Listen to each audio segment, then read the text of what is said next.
को भी जेल भेजने के फेवर में नहीं है। उसका करियर है, उसका भविष्य है। गलती का एहसास अगर किसी को हो गया तो उसको माफ कर देना चाहिए। आप किसी को जेल ही भेज देंगे तो कौन सा जेल से आप गाली गलौज दे रहे हैं, आप किसी को धिक्कार दे रहे हैं, आप किसी के माँ बहनों को गाली दे रहे हैं, आप किसी के माँ के दूध को चैलेंज दे रहे हैं, हाँ? और उसके खिलाफ अगर कोई जवाबी कार्रवाई होता है तो आप एसटीएससी थाना में चले जाते हैं। लेकिन जो फेसबुक में सेंसेशन फैला रहा है, जो इंस्टाग्राम पे रील बना रहा है, आप अगर उसको नेता मानते हैं तो मेरा मनोबल कम होगा कि भाई हम बुनियादी मुद्दों पे लड़ने वाले लोग हैं और हमसे ज्यादा तवज्जो, हमसे ज्यादा इंपॉर्टेंस इन वायरल लोगों को दिया जाए। अमित महतो को गाली दे रहे हैं, कुछ लोग अमित मुंडा को गाली दे रहे हैं, लेकिन दोनों की भरिया जो भाषा है वो भाषा दोनों की निंदनीय है।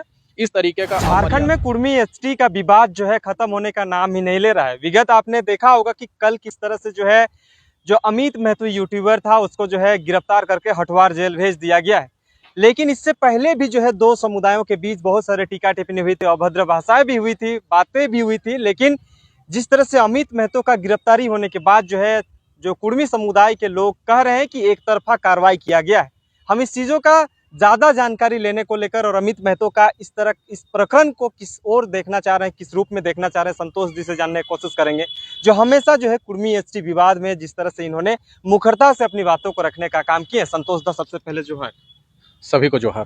दादा, जिस तरह से जो है कुर्मी एसटी को लेकर लगातार आप लोग मुखरता से सड़कों से लेकर जो है रेल पटरी तक हुए हैं, लेकिन आप लोग का आंदोलन वहीं पे खत्म हो गया।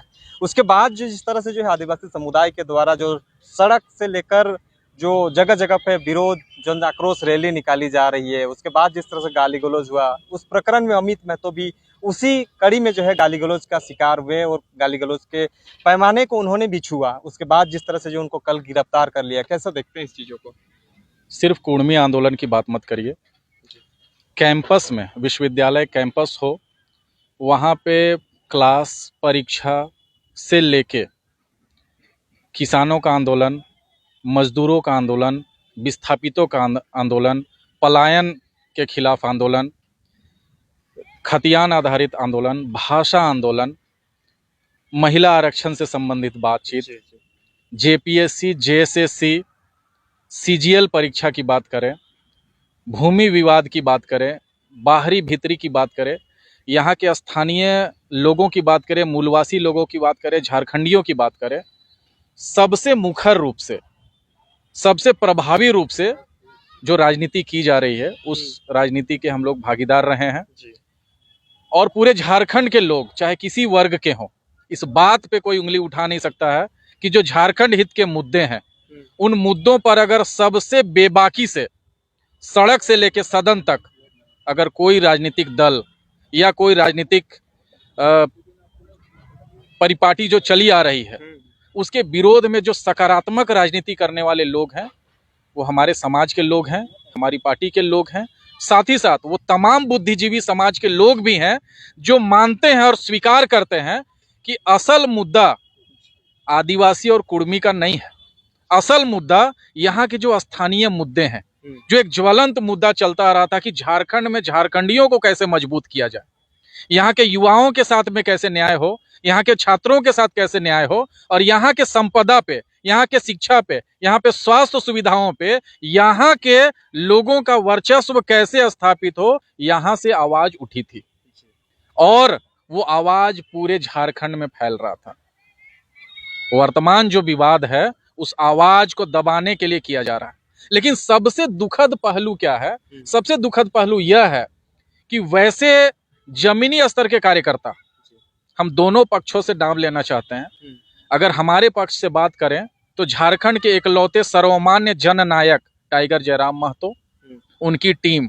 दूसरे पक्ष से अगर बात करें, जो अभी पक्ष बना दिया जा रहा है दूसरा, हम लोग तो सामूहिकता की बात शुरू से किए हैं और अभी भी हम लोग उसी के पैरवीकार हैं। मैं कुछ बुनियादी लोगों के बारे में बोलना चाहता हूं, जिसमें सबसे पहले नंबर पे लक्ष्मी नारायण मुंडा हैं, दूसरे नंबर पे प्रेम साही मुंडा जी जैसे लोग हैं। महिलाओं की अगर बात करें तो कुंदरसी मुंडा भी बहुत प्रभावी राजनीति के लिए जानी जाती हैं। महिलाओं के लिए, यहाँ के सीएनटी जमीन के लिए, ये तीनों चेहरे हमेशा लड़ते रहे हैं। आने वाले समय में चाहे प्रेम साही मुंडा की बात करें, चाहे लक्ष्मी नारायण मुंडा की बात करें, चाहे देवी दयाल मुंडा की बात करें या फिर कुंदरसी मुंडा की बात करें, ये चारों पांचों फिगर जो हैं वो एक उम्मीद जगाते हैं। इनको नेता मानने वाले सिर्फ आदिवासी लोग नहीं हैं, हम लोग भी उनको बड़ा भाई माने हैं और उनको नेता स्वीकार करते हैं। क्यों? क्योंकि हमने अपनी खुली आंखों से इन चारों पांचों लोगों को जमीन पे लड़ते हुए देखा है। बाहरी लोगों के द्वारा इनके जमीन पे कब्जा किया जाता है, सीएनटी जमीन पे, उसका घर धसाने को हमने देखा है, बाउंड्री वॉल गिराने का हमने देखा है, और हम लोग स्वीकार करते हैं कि ये चारों पांचों चेहरे प्रभावी लोग हैं। लेकिन पता नहीं किन वजहों से जो ये बेबाकी से पूरे झारखंड के तमाम स्थानीय लोग, मूलवासी लोगों के बात करते आए थे, अचानक से ये भी वायरल लोगों में शामिल हो गए।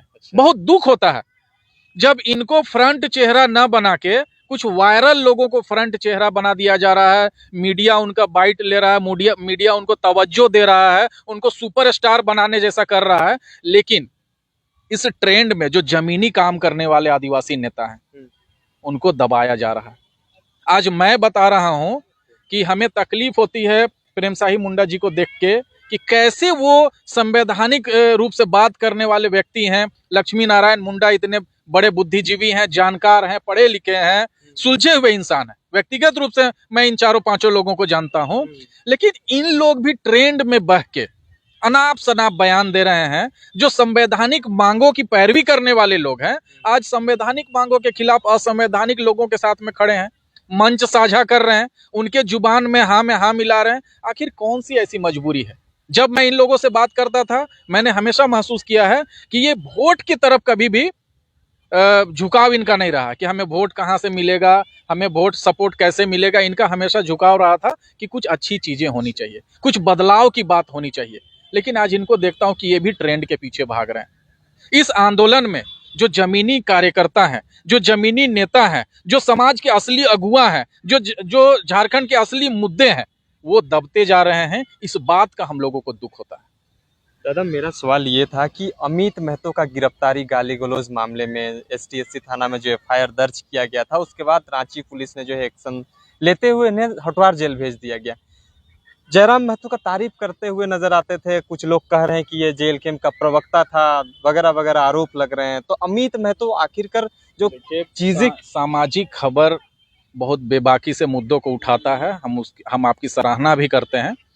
लेकिन ना तो हम अमित महतो का समर्थन करते हैं, ना ही जो कथित वायरल महिलाएं हैं, जो नेत्रियां कह रही हैं अपने आप को स्वघोषित, उन लोगों का समर्थन करते हैं। हम अगर जो गलत अमर्यादित जो भाषा है, चाहे वो किसी तरफ से बोला जाता है, हम उसका खंडन करते हैं, हम उसकी निंदा करते हैं। हम भाषा की मर्यादा के समर्थक हैं। आप जो भी बात रखिए, भाषा की मर्यादा के साथ बात रखिए। गाली गलौज कोई भी कर सकता है, गाली बकना कोई बहुत बड़ा मतलब रोबोट साइंस नहीं है, कोई भी गाली बक सकता है। जो सबसे प्रभावी बात है कि आप मुद्दों के आधारित बात को कैसे रखते हैं। मैं बताता हूं कि ये अमित महतो का जो प्रकरण आया, इससे पहले अमित मुंडा का भी संयोग से देखिए, अमित महतो और अमित मुंडा, कुछ लोग अमित मुंडा को सही बोल रहे हैं, कुछ लोग अमित महतो को सही बोल रहे हैं, कुछ लोग अमित महतो को गाली दे रहे हैं, कुछ लोग अमित मुंडा को गाली दे रहे हैं। लेकिन दोनों की भरिया जो भाषा है, वो भाषा दोनों की निंदनीय है। इस तरीके का अमर्यादित भाषा किसी समाज, किसी व्यक्ति के लिए शोभनीय नहीं है। लेकिन ये जो धुआं उठ रहा है, इसका आग किसने लगाया, ये असल मुद्दा है। ये सोचने की बात है, उनको चिन्हित करने की बात है दोनों तरफ से। मैं ना तो कुर्मी समाज का समर्थन करूंगा इस मामले में, ना ही मैं आदिवासी समाज का समर्थन करूंगा। लेकिन ये जो मूलवासी आदिवासियों के बीच में ये जो खाई बनते जा रही है, जो अराजकता का भावना, अराजकता फैल रहा है, शत्रुता फैल रही है, दुश्मनी, कोई एक दूसरे का फूटे आंख देखने के लिए नहीं बहा रहा है। जबकि हमें चाहिए था कि हम एक मुट्ठी बनते, महतो, मांझी, मियाँ, मुसलमान, महरा, यहाँ के मूलवासी, यहाँ के झारखंड हितैषी मुट्ठी बनते और यहाँ के बुनियादी मुद्दों के लिए लड़ते, यहाँ के शिक्षा, स्वास्थ्य, रोजगार के लिए लड़ते, यहाँ के संसाधनों के लूट के खिलाफ लड़ते, अवैध मानव तस्करी, अवैध खनन के खिलाफ लड़ते, विस्थापन के मुद्दे पे लड़ते, शिक्षा अधिकार के मुद्दे पे लड़ते, सूचना अधिकार के मुद्दे पे लड़ते। कितना अच्छा होता। लेकिन इन बुद्धिजीवियों के भी दिमाग में धीरे धीरे लगता है कि वोटों का असर हो गया, चूंकि ये चुनाव लड़े हैं तो बहुत कम वोट आया इनको, तो उससे ये बहुत निराश भी जान पड़ते हैं कि चलो कुछ भी कर दिया जाए ताकि वोटों का प्रतिशत बढ़े। ये राजनीति का डाउनफॉल है, और ये जो दौर चल रहा है, ये राजनीति का डाउनफॉल का दौर चल रहा है। हम बुद्धिजीवी जो झारखंड का विकास चाहते हैं, जो झारखंड को समृद्ध राज्य बनाने चाहते हैं, जो चाहते हैं कि पूरे देश में झारखंड मॉडल का एक मिसाल दिया जा सके, उसकी चिंता करने वाले लोगों को एकजुट होना होगा। आप ट्रेंड में बह रहे हैं, लेकिन पूरे झारखंड को आप गर्त में धकेलने का काम कर रहे हैं। लेकिन दादा ये भी सवाल आता है कि जो अमित महतो जिस मामले को लेकर जेल तक का सफर यातना झेल रहे हैं, उस विषय को लेकर तब जब आदिवासी समुदाय के लोग जब सड़कों पर उतर रहे थे, जन आक्रोश रैलियां निकाली जा रही थी, उस टाइम भी ये इस तरह से अभद्र भाषाओं का प्रयोग किया गया है। इनके तरफ भी कुर्मी समाज की तरफ से भी बहुत सारे वैसे नेताओं का चिन्हित करके जो है उन्होंने एफआईआर भी लॉन्च कराया है, थाना में मुकदमा भी चल रहा है, लेकिन उसमें किसी तरह का कोई बातें नहीं हुई। अमित महतो क्या ज्यादा ही गुनहगार था क्या?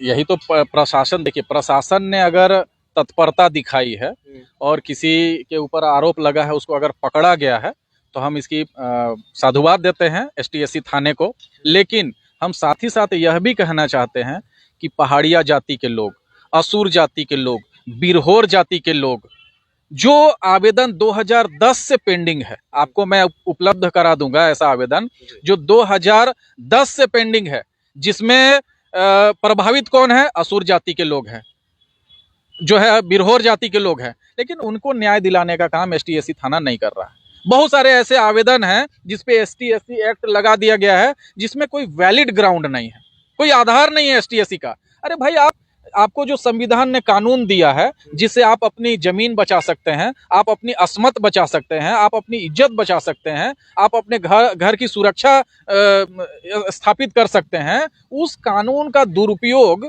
आप राजनीतिक दुश्मनी निकालने के लिए कर रहे हैं। भाई, आपने कहा, उसके जवाब में आया तो एसटीएससी थाना में चले गए।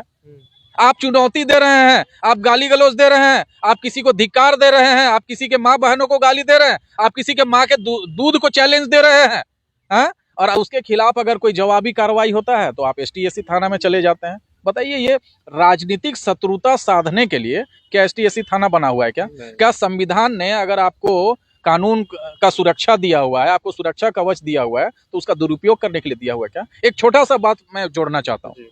अगर आप कहीं जंगल में छुप के वीडियो बना रहे हैं और सोशल मीडिया में डाल रहे हैं, आप गलत कर रहे हैं, ठीक है।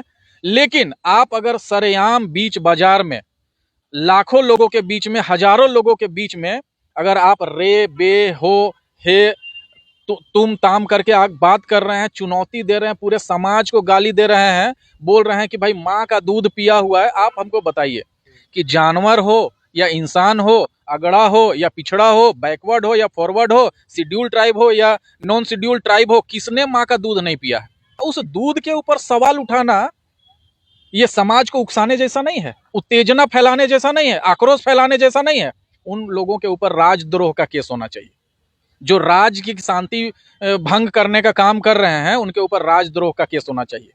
लेकिन हाँ, जो ताकतवर है वो क्षमा करना जानता है। हमारे समाज के तरफ से अगर बहुत ज्यादा प्रतिक्रिया नहीं आ रही है तो इसका मतलब हम ताकतवर समाज हैं, हम लोग क्षमा करना भी जानते हैं।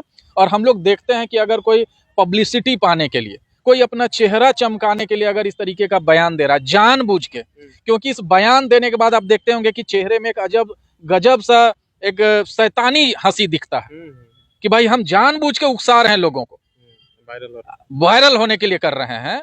भाई, इन सबों का जवाब देके हम आपको माइलेज देना नहीं चाहते हैं। दादा, अंतिम सवाल रहेगा, लगातार यहाँ पे जयराम महतो जो है अपनी जान का जोखिम में होने की सूचना देते हैं, हमेशा जो है अपने आप में एक चुनौतीपूर्ण होने की सूचना देते हैं। कुछ दिन पहले उन्होंने 1.5 करोड़ रुपया का बात किया कि हमें मारने के लिए सुपारी दी जा रही है। यहाँ पे गाली गलौज देने वाले को प्रशासन तुरंत पकड़ रही है, लेकिन एक माननीय विधायक इस तरह से कह रहे हैं, उसके प्रति किसी तरह का कोई सुरक्षा की नहीं, ना कोई जाँच पड़ताल की नहीं।